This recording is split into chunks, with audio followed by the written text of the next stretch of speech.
Brendan? You know, now last year I did the Harrison's shot. Is that something you use in the summer or ever reference or anything like that? In terms of, you know, it was 1 inch, one play. I talked about, we have this poem that we read the other day. It was only one possession. And it's just this sort of a corny poem about a guy saying, "Coach, come on, get off my back." It's a turnover, there's still 39 minutes to play. But then the poem comes down to like a Casey at the bat, there's one play left. And we talked about that, because Karras played exceptional defense on that, he was perfect. But is there one other play in that game that could have turned that game? And we mentioned just what you did, but we'll talk about that overall. I think we had an outstanding record last year in close games. And so in the Big Ten. So those close games weren't decided in the last minute, they were decided maybe in the first minute. That's a continued point of emphasis. Did you write the poem? Say again? Did you write the poem? I did not write the poem, no, but it is a funny poem. It's not funny, but it's only one possession. You could probably, one of these daily guys could probably Google that up and have it to you in about 5 minutes. But One more on that, John.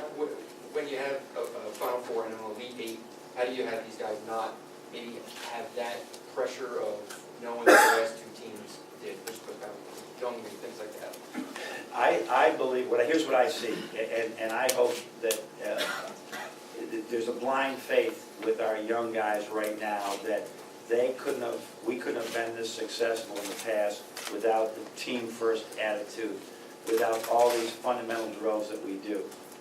And I think that's important. We have blind faith in them that they're going to do what the coaches feel gives the best chance for success, and they have to have blind faith in us that we know what we're talking about. And we're not always going to be right, and we're going to change like the wind when we're not.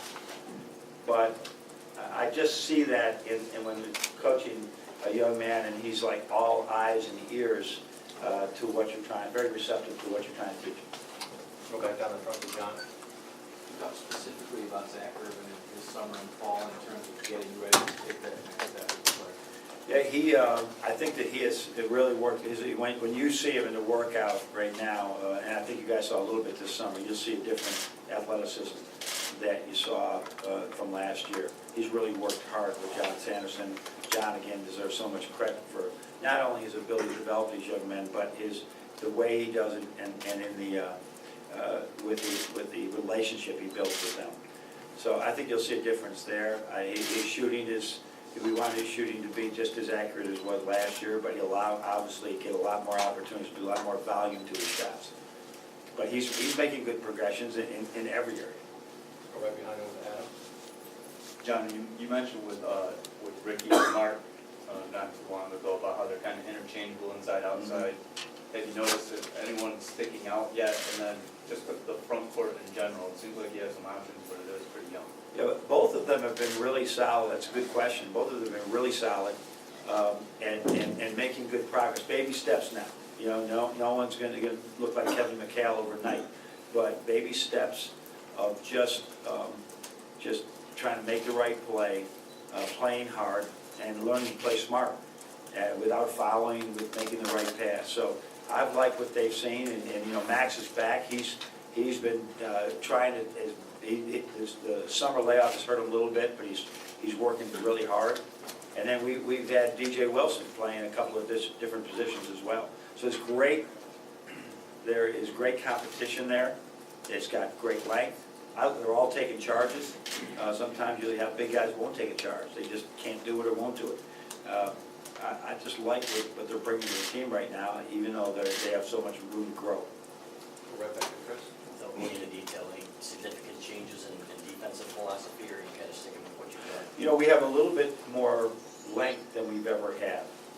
So we got everything out there. Do we want to play more zone? Do we want to play a traditional 2-3? Do you want to play more 3-zone? We're throwing all that out there. Do we want to create more turnovers? It's on our plate right now. We're trying to use the basics rather than anything new. But once we get the basics in, I think in a 2 or 3 day prep, we can change things.